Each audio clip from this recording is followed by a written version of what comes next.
Bonjour à tous et bienvenue dans Devenir, le podcast qui vous plonge au cœur du mouvement sportif. Je suis votre hôte, Pierre-François Ruiz, et je suis ravi de vous retrouver pour un nouvel épisode. Dans ce podcast, nous explorons les parcours inspirants d'acteurs clés du monde sportif, de l'athlète en herbe, en passant par l'extraordinaire bénévole, jusqu'aux professionnels accomplis. Nous découvrons comment ils ont transformé leur passion pour le sport en une carrière réussie, un bout de vie dédié, les défis qu'ils ont dû surmonter et les victoires qu'ils ont remportées. Que vous soyez sportif en devenir, un passionné de sport, ou simplement curieux de découvrir les coulisses du monde sportif, ce podcast est fait pour vous. Alors mettez vos écouteurs, installez-vous confortablement et préparez-vous à être inspiré. C'est parti pour un nouvel épisode de Devenir.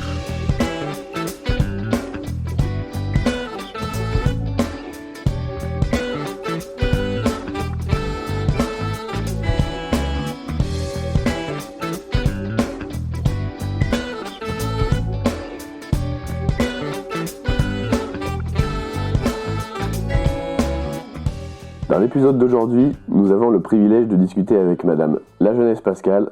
Bonjour Pascal. Bonjour. Comment vas-tu? Eh ben ça va bien. Aujourd'hui il fait bon, il fait frais mais bon. Je suis à la campagne, j'ai cette chance-là. Donc ça va. Voilà, bon. Ça va. Super, c'est ce qu'il faut. Très bien. Donc peux-tu s'il te plaît te présenter brièvement à nos éditeurs et partager un peu de ton parcours?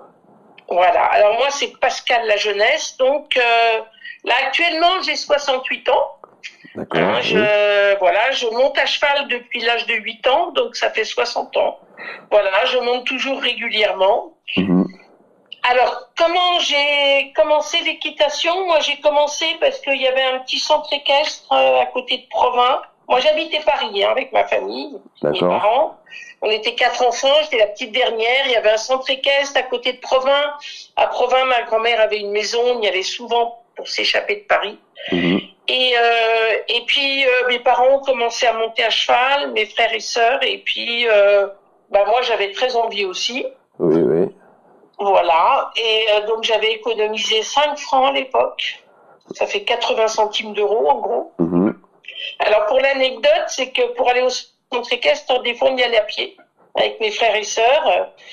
Et j'avais réservé une leçon et je suis partie à pied avec mes frères et sœurs et arrivé au centre équestre, j'avais perdu ma pièce. Donc j'étais très embêtée, mais heureusement, je suis montée quand même à cheval. Voilà, ça a commencé comme ça. Donc j'ai commencé à cheval, ce qui n'était pas toujours évident. Mmh. Parce que c'était un petit centre équestre, les chevaux sortaient plus ou moins régulièrement. On tombait régulièrement, voilà. D'accord, donc ça part vraiment d'une passion familiale en fait. Voilà, passion familiale, oui. Puis après, en fait, j'ai vraiment commencé à monter plus assidûment à partir de 14-15 ans. D'accord, oui. Et vraiment passer du temps dans le centre équestre. Il y avait un moniteur avec qui je m'entendais bien. Mmh. Je l'aidais dans les cours, je l'aidais dans les soins des chevaux, donc voilà. D'accord. Et puis, voilà, en commençant la compétition aussi. La compétition, donc, surtout saut d'obstacles, parce qu'il n'y avait pas énormément de concours complets, et j'ai fait 2 concours complets de mémoire.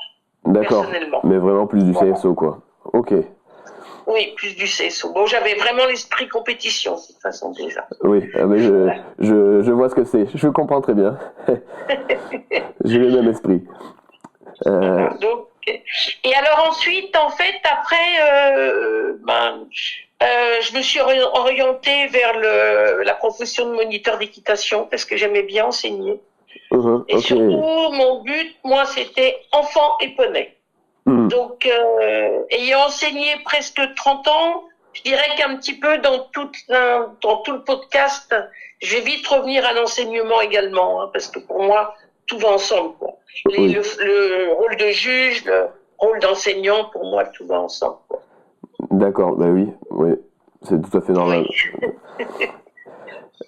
Du coup, tu nous as dit que tu avais fait du CSO et que tu étais une très grande compétitrice. Non. En fait, j'étais compétitrice. À l'époque, il n'y avait pas énormément de monde. Ça débutait le concours. Je dirais. Enfin, il y avait déjà des concours, mais il y en a pas tous les week-ends comme maintenant. D'accord. Non, moi, j'avais envie de gagner. Je crois que mon premier concours, j'ai remporté l'épreuve, j'étais assez fière. Et en normal. Plus, non, mais c'est toujours sympa. Et en plus, devant un cavalier qui est devenu champion du monde par la suite, bon, moi, j'ai pas fait la même ascension. Ah oui, waouh, d'accord. Ah, mais c'est une fierté quand même, attends. Oui, non, mais bon, il avait... non, mais je m'en souviens parce que on se voyait régulièrement en concours quand il était jeune. Donc, d'accord. Après, il a plus percé que moi. Et puis bon, après, au niveau compétition, moi non, pas gros niveau parce que quand je travaillais, j'emmenais mes cavaliers en concours également. Mm-hmm. Donc je ne pouvais pas y être tous les week-ends. Bon, j'ai gagné des épreuves. À l'époque, c'était classe C, je sais pas maintenant. Ça doit mettre au Rhin, enfin, j'ai eu des résultats, des classements, mais bon, c'était pas ma priorité. Bon. D'accord. Je partais plus en concours avec mes cavaliers, c'était l'objectif 1 que mon concours personnel, voilà. Oui, d'accord, ok.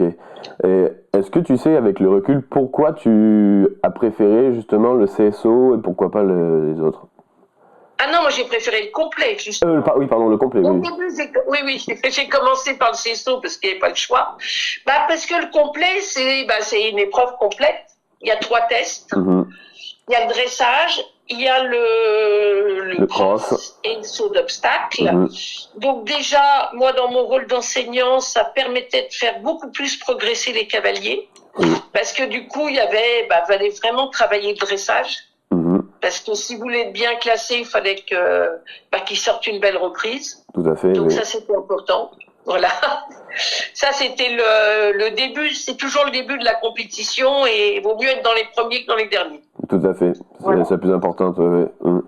Ouais. Et je sais que les cavaliers de saut d'obstacle pur, ils aiment pas travailler vraiment le dressage, dresser les chevaux.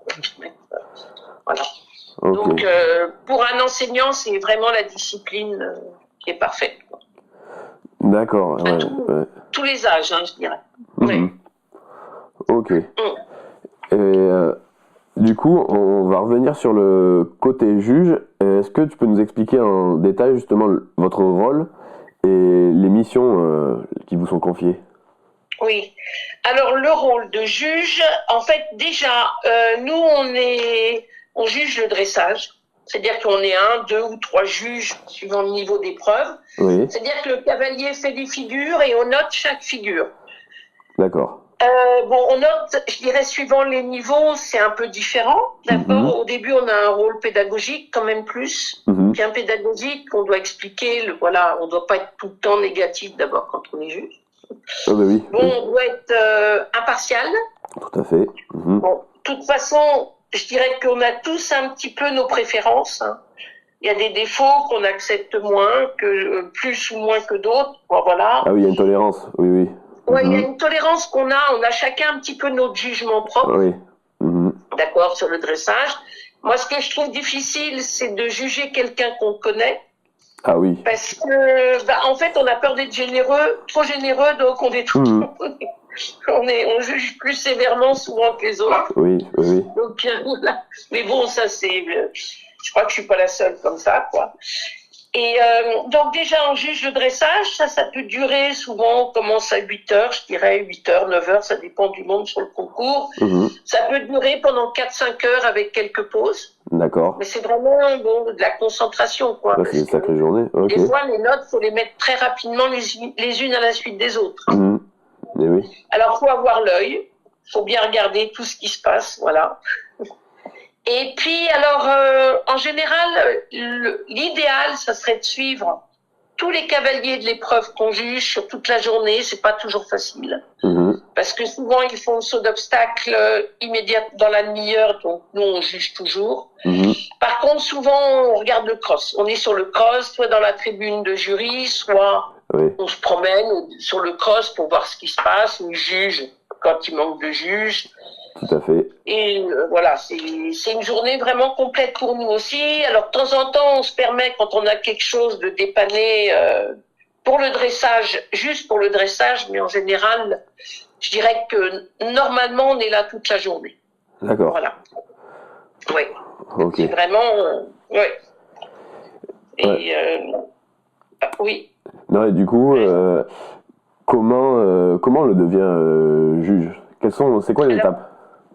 Alors les étapes. Déjà, c'est prendre le plus d'expérience possible. Déjà, si on est cavalier de compétition, ça aide. Et si on est enseignant dirigé vers le concours complet, ça aide aussi. Okay. Déjà. Ensuite, ce qu'il faut... déjà, il y a une formation annuelle qu'on doit faire au niveau des comités régionaux. On doit la faire tous les 2 ans. C'est bien de la faire tous les ans si on peut. C'est obligatoire tous les 2 ans. Et donc, je dirais, là, c'est une formation. On voit un petit peu ce qui a changé. On peut éclaircir certains points. Elle dure combien de temps? Pardon. Oui, sinon, prendre le plus d'expérience possible dans les tribunes de jury de dressage. Soit en tant que secrétaire, là, on voit pas tout, mais déjà, on reste concentré quand même. Ou une chaise en plus pour quelqu'un qui écoute, qui regarde. Et voilà. Et cette formation, elle dure combien de temps?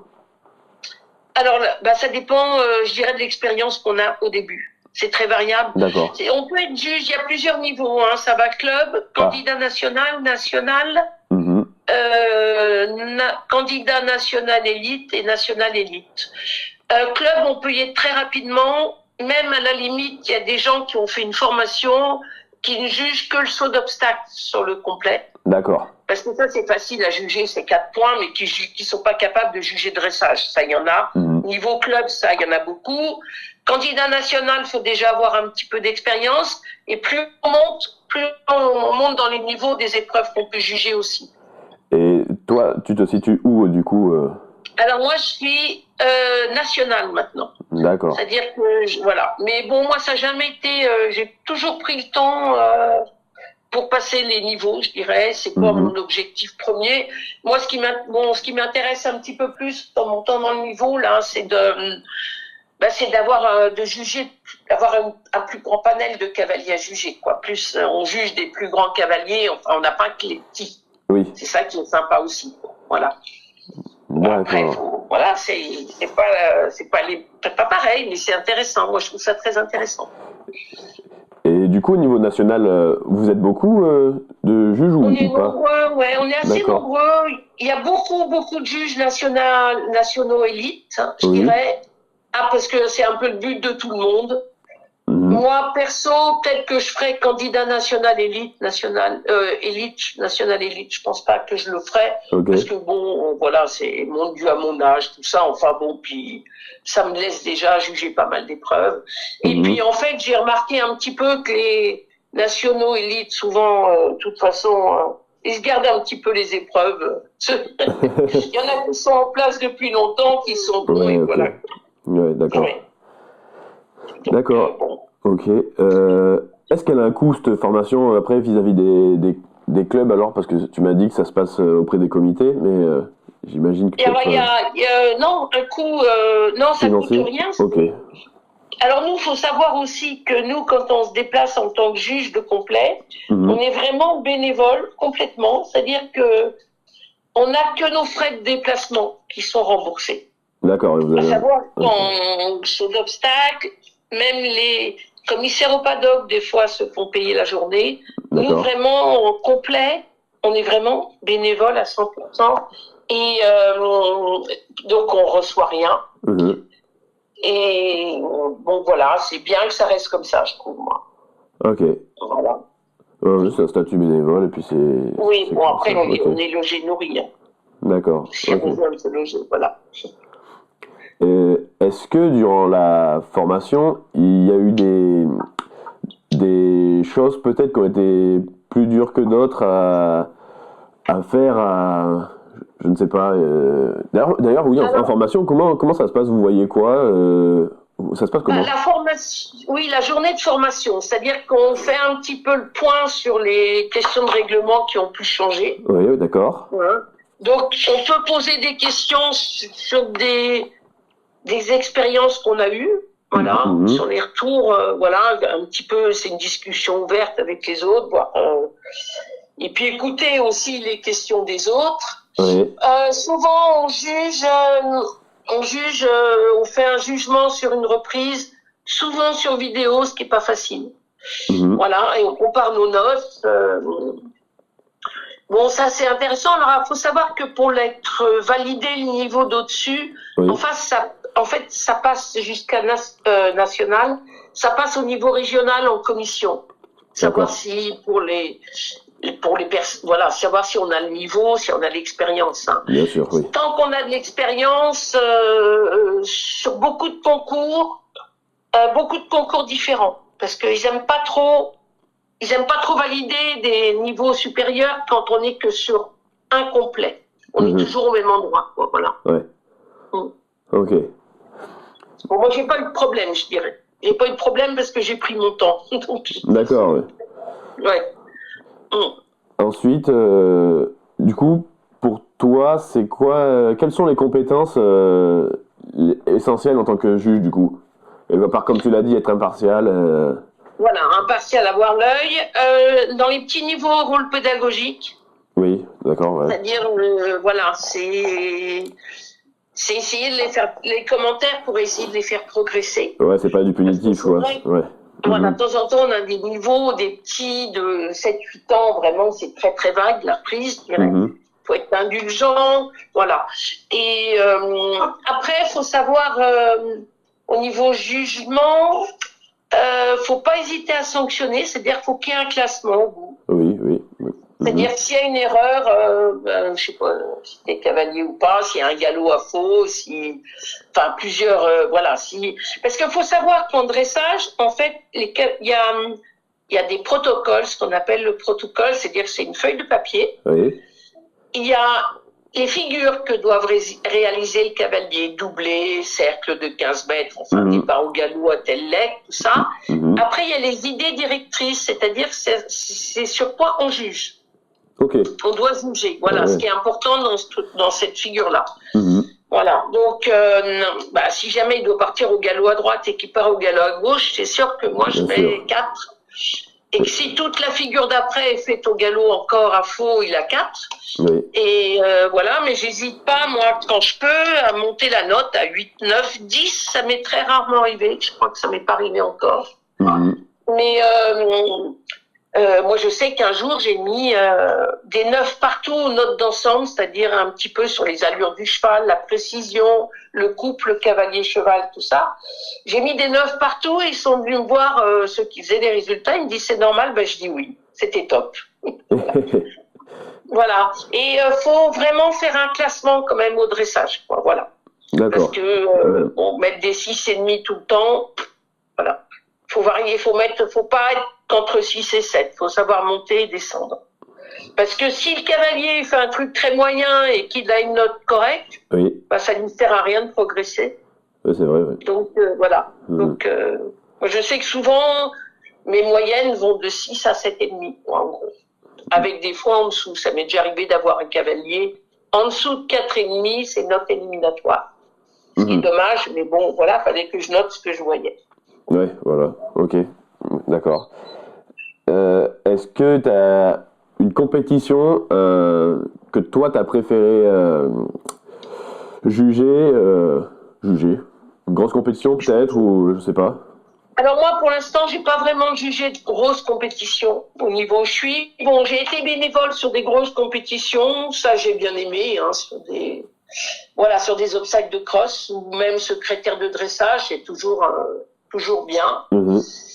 Voilà, mais moi j'ai bien aimé aussi, j'y vais encore là cette année normalement, même c'est quasiment sûr, aller au championnat de France poney. D'accord. Parce que j'aime bien juger là-bas. Bon, d'abord on voit d'autres juges, on côtoie d'autres juges qu'on voit pas le reste de l'année, qui viennent de toute la France, et je trouve ça sympa, quoi. C'est bien, voilà. Ok. Et est-ce que tu as un moment que tu as particulièrement aimé en tant que juge, je ne sais pas, durant tes années? Alors, je dirais que c'est particulièrement aimé. Bon, ce que j'ai bien, c'est le championnat de France. En plus, la première fois où j'y suis allée, c'était sympa parce que j'ai jugé avec un autre juge que je connaissais pas, et c'était drôle parce que lui était national élite. Je crois même qu'il commence les internationaux. Moi, je sais plus j'étais pas encore national. D'accord. Et en fait, sur les 4 premiers cavaliers, je crois qu'on a eu les mêmes notes. quasiment au 10e, donc ça c'est toujours sympa. Voilà. Et alors j'ai une autre très bonne anecdote en concours, je dirais. Enfin c'est plus, j'étais pas juge, alors je sais pas si je la garde pour maintenant ou après. Mais j'aurais pu être juge sur cette compétition, donc je peux la donner tout de suite. Bien sûr. Ouais. Alors c'est quand j'avais une petite équipe de petits cavaliers à Shetland, parce que là la compétition à Shetland c'est par équipe de 4. D'accord. Enfin surtout 4. Ils font une petite reprise de dressage à 4, c'est pas toujours facile, parce que c'est des enfants petits, il faut qu'ils soient bien alignés, c'est sur des poneys Shetland, bon voilà, il y a plein de petits critères. Ça, puis il y a le cross, et donc je fais la reconnaissance, moi donc c'était avec mes cavaliers, et ils avaient entre, je pense, 5 et 7 ans, et le concerné devait avoir 5 ans et demi à peu près.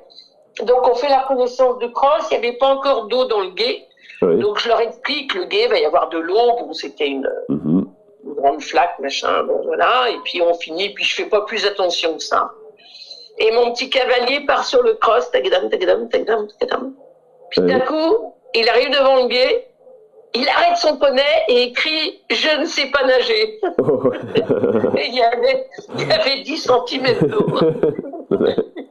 Ça, c'est une très bonne anecdote qui fait rire toujours beaucoup de monde. Ah oui. Oui. Non, moi, effectivement. D'accord. Voilà. Un des bons souvenirs. Ouais. Non, mais j'en ai eu beaucoup d'autres bons souvenirs, mais bon, c'était plus en tant qu'enseignant, quoi, que... Voilà. D'accord. Et du coup... cavalier. Je fais un parallèle alors. Qu'est-ce que tu aimes dans l'enseignement de l'équitation, enfin...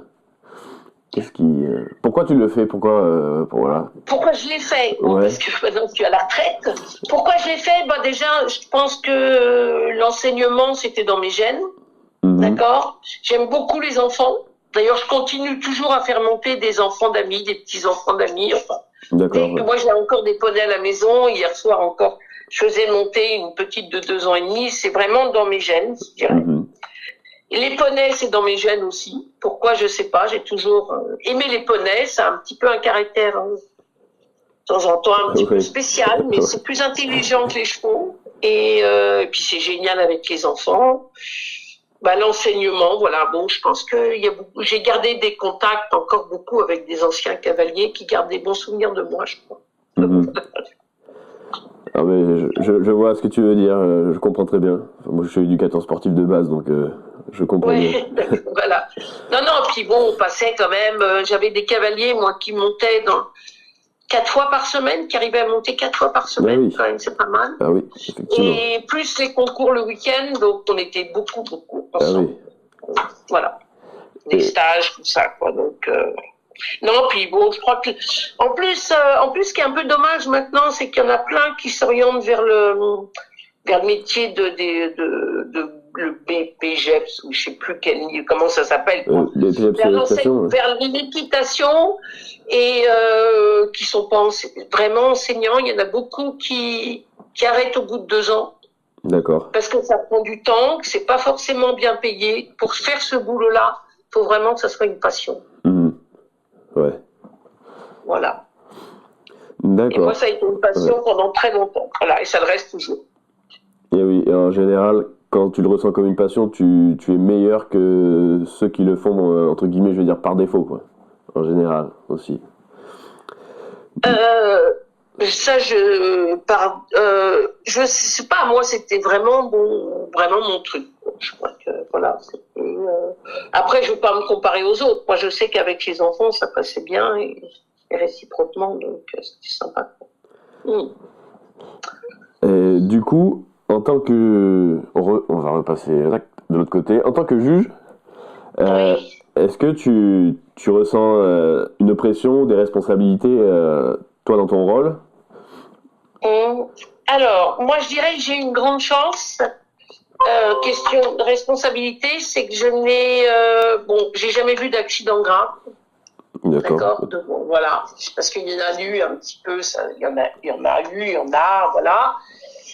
Responsabilité, oui, on en a. On peut, je dirais, un couple qui est vraiment très très moyen au dressage, bon d'abord par les notes, il peut se faire éliminer. Et question de sécurité aussi, on peut si on n'a pas la sécurité, on peut le faire éliminer. Alors il y a le rôle de juge et il y a le rôle de président du concours aussi. Je dirais que c'est le président qui chapeaute un peu tout. Le président, c'est celui qui chapeaute tous les juges. Voilà, bon, j'ai déjà été présidente pour être concours sur les petits niveaux. Sur les petits niveaux, il n'y a pas trop de problèmes. Oui. On doit quand même vérifier le parcours de cross, vérifier si tout est au cote, si c'est bien au niveau, quoi. Parce que dans les difficultés de combinaison des obstacles à la suite, tout ça, voilà, faut pas que ça soit trop éliminatoire et dangereux. D'accord, voilà. Bien sûr. Moi, j'ai pas eu de gros stress. Voilà, pour l'instant. D'accord. Donc, je dirais que c'est un peu l'expérience qui aide aussi, un petit stress. Bon, quand on se retrouve avec des cavaliers à juger, niveau au-dessus que d'habitude, tout ça, des cavaliers internationaux. Bon, pas sur de grosses épreuves. Je dirais là, voilà, faut vraiment bien faire attention, mais des petits stress. Puis après, l'expérience, ça aide aussi à gérer le stress. Bien sûr, bien sûr. Est-ce que tu aurais des conseils à donner à quelqu'un qui souhaite devenir juge? Alors, quelqu'un qui veut faut qu'il soit bénévole sur des concours en dressage. Voilà, beaucoup de bénévolat en cross. Faut qu'il soit bénévole en cross, en saut d'obstacles, pour avoir le plus d'expérience possible. Oui. Et puis, même quand il a le premier niveau, par la suite, toujours continuer en bénévolat, aider à l'organisation des complets. Ça, c'est une chose importante aussi, parce que l'avant, c'est énorme. Le jour même, c'est énorme. Mais l'avant, c'est énorme aussi.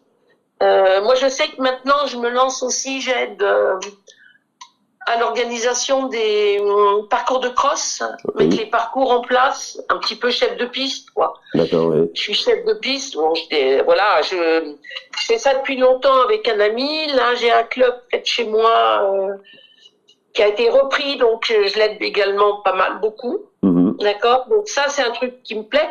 Et les bénévoles, ceux qui veulent être dans leur juge, faut qu'ils se mettent aussi un petit peu à aider dans tout, quoi. Être juge, c'est pas que avoir le statut de juge, je dirais, faire le fier avec ça, quoi. C'est aider le complet en général aussi. D'accord. Voilà.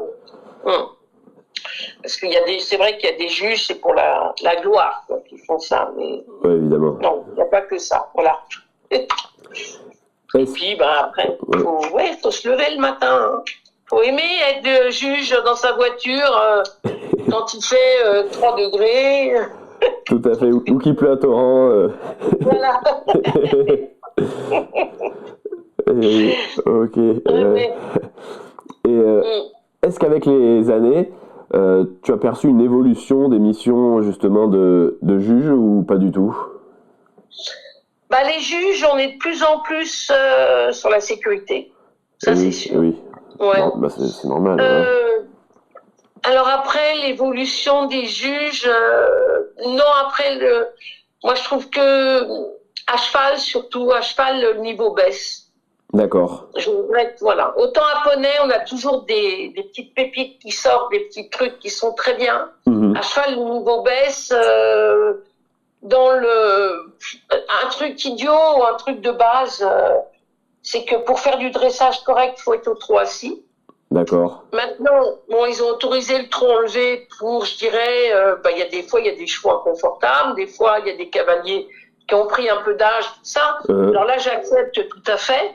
Mais qu'un jeune cavalier de 16 ans fasse tout au trot enlevé, je dirais qu'il peut pas, il peut pas faire un truc correct. Il peut pas progresser, voilà. Et le niveau, les cavaliers tiennent moins à cheval qu'avant, parce que dans l'enseignement, maintenant, on peut plus leur faire prendre de risques. Ah oui. Et en fait, le petit risque aide à tenir à cheval aussi. D'accord. Ouais. D'accord. Et la suppression du risque fait que, du coup, il y a une détérioration. Je dis pas qu'on faisait forcément exprès, mais de faire prendre des petits risques, mais maintenant, à la limite, le cavalier, il a plus le droit de tomber, quoi. Donc, quand on fait un rôle d'enseignement. Oui. Et la chute, bon, c'est vrai que des fois, il y a des chutes, où ça fait mal, mais comme à vélo, comme... oui, comme partout, le principal, c'est de se relever. Voilà, mais après, on apprend à tenir. Hein. Ouais, tout à fait. Voilà. D'accord. Donc, ça, je suis pas la seule à avoir remarqué. D'accord, ok. Et donc, c'est par rapport à l'enseignement, se te donner, quoi, le risque. Ok. Voilà, oui. Est-ce que du coup, parce qu'on a parlé du coup du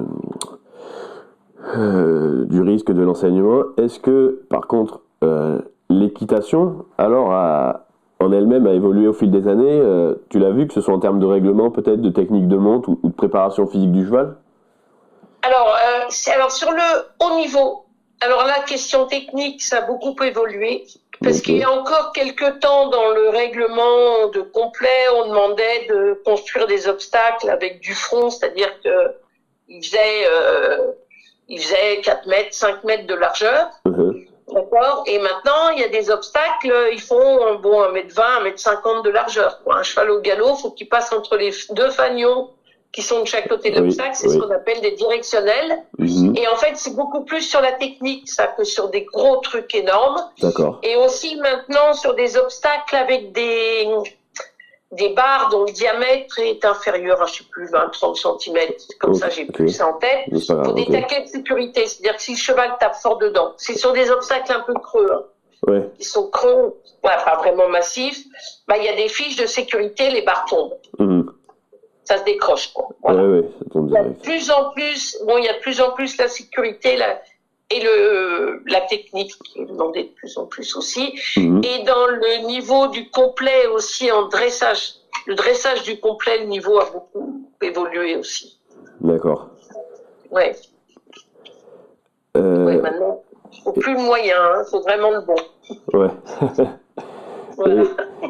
Et du coup, alors, tu préfères l'équitation telle qu'elle est pratiquée maintenant ou avant? Il faut faire un mélange des deux. C'est-à-dire qu'au haut niveau, je trouve que la technicité vraiment, c'est bien. D'accord. Petit niveau, moi, je trouve que les cavaliers, ils tiennent pas à cheval. Il y a moins de rigueur, il y a moins de... Ils passent trop vite au niveau au-dessus. Au niveau supérieur. Trop vite. La plupart du temps, les bases sont pas acquises. Oui, d'accord, ok. Donc il y a une transition qui est faite, mais qui devrait peut-être être faite plus tard. Voilà. D'accord. Mais même au niveau de l'équitation en général, de la fédération, il y a eu beaucoup de nivellement par le bas dans les compétitions. D'accord. Ok. Est-ce que tu as peut-être tiré des leçons de ton parcours ou appris des choses que peut-être sur toi-même d'ailleurs, ou pas du tout, ou des petites leçons peut-être? Alors des petites leçons, non. Ce que j'aurais pu faire, c'est commencer plutôt le rôle de juge. En fait, j'aurais dû, le faire peut-être plus tôt. Bon, j'avais des horaires de boulot parce qu'à un moment j'ai arrêté d'enseigner, j'ai travaillé vraiment un boulot alimentaire, j'avais des horaires pas faciles. Donc c'est vrai que sinon vraiment des leçons, je dirais qu'on en prend un peu tout le temps. Les petites leçons, on en prend tout le temps. C'est éternel. Non, parce que même moi l'autre jour j'étais secrétaire. Après on discute un petit peu avec le juge sur des points où j'étais pas tout à fait d'accord. On apprend. Moi de toute façon, j'ai commencé ce rôle avec un peu d'expérience. J'ai été secrétaire avec beaucoup de juges différents, ce qui permet de faire son mélange à soi. Voilà. Et puis, après, on a toujours des petits trucs qui sont pas faciles à juger, je trouve. Et c'est bien on en apprend des petits trucs un petit peu tout le temps. Oui, tout à fait, exactement. Ouais. Voilà, dans l'équitation, c'est bien. Oui, donc du coup, alors si tu pouvais changer un aspect de ton parcours, ça serait en fait d'avoir commencé et d'avoir été juge plus tôt, si j'ai compris. Voilà. Et est-ce que tu voudrais modifier d'autres choses dans ton parcours ou seulement celle-ci? Non, celle-là, commencer plus tôt. Sinon, moi, je fais ça tranquillement. Donc, j'ai pas vraiment d'objectif énorme. Mais voilà, démesuré. L'objectif, c'est la passion. Voilà, exactement. Je comprends tout à fait. Est-ce qu'à travers le verbe devenir, l'intitulé de ce podcast, est-ce que ça te parle, au niveau de ta carrière, de ta vie personnelle ou... Non, ça me parle pas vraiment parce que je suis pas encore vieille, hein, je dirais, mais bon, j'ai plus de 20 ans, donc je dirais le devenir, moi tant que j'ai ma passion, que tout va physiquement, tout ça, je vais continuer après, voilà. J'ai pas vraiment d'objectif, peut-être un jour passer le niveau supérieur, mais comme faut attendre 4 ans, peut-être que dans 4 ans j'en aurai assez. D'accord. Donc je pense pas, mais on sait jamais, quoi. Après, on peut avoir d'autres buts, d'autres envies. Et puis voilà. Donc le devenir chez toi, il serait plutôt synonyme de transmission en fait, si je comprends bien. Ouais, si je peux, transmission, oui. Ouais, voilà. D'accord. Ça là-dessus, oui. Ok. Est-ce que par rapport à tout ce qu'on vient de parler, tu aurais des choses à ajouter à destination des passionnés d'équitation, des futures peut-être générations de juges également? Prendre le plus d'expérience possible. Cavalier, juge, l'expérience, passer du temps sur les terrains, aider sur les terrains. Voilà, c'est tout. Mais pour les juges, c'est vraiment le maximum d'expérience. De toute façon, pour être juge, il faut un petit peu avoir l'œil, il faut avoir un petit peu le rôle pédagogique quand même. Parce qu'au début, il faut pas mal de pédagogie. Donc voilà. Sinon, non, c'est bon. D'accord. Eh bien, écoute, est-ce que tu as des choses à rajouter peut-être? Des choses que tu veux dire? Je refais un point sur les notes que j'ai mises, vite fait. Ah oui, alors un truc, parce que j'ai eu une expérience dernièrement. Si les organisateurs veulent encore des bénévoles, oui. Et voilà, essayez de pas laisser toute une journée les rôles un petit peu ingrats aux mêmes personnes. Ouais, tourner quoi. L'autre jour, on s'est croisés sur un terrain. Tout à fait. Moi j'ai pas mal d'expérience. Il y avait sur le parcours, c'était un grand national, donc il y avait une épreuve pro-élite. Moi, ça m'aurait intéressé de voir certaines combinaisons, parce que je commence aussi chef de piste, je disais, tout ça. Ouais. Et en fait, j'ai passé la journée sur les obstacles 2 et 3 dans ma voiture, parce qu'il pleuvait. J'avais oublié mon portable. Tout à fait. Aucun contact avec l'extérieur, même pas pouvoir regarder les résultats en ligne.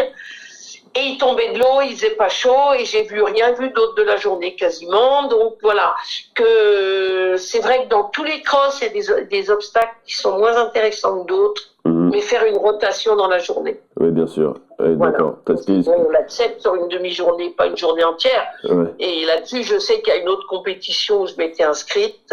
Pour des raisons personnelles, et pour ça, je m'étais inscrite pour être commissaire sur le cross. Je vais dire que je vais annuler. Voilà. Oui. Pour profiter un peu plus de tout. Voilà. Bien sûr, parce que effectivement, nous on s'était rencontrés dans ce contexte-là. Tu étais dans ta voiture, il pleuvait à temps, effectivement. D'accord. Vous étiez statique.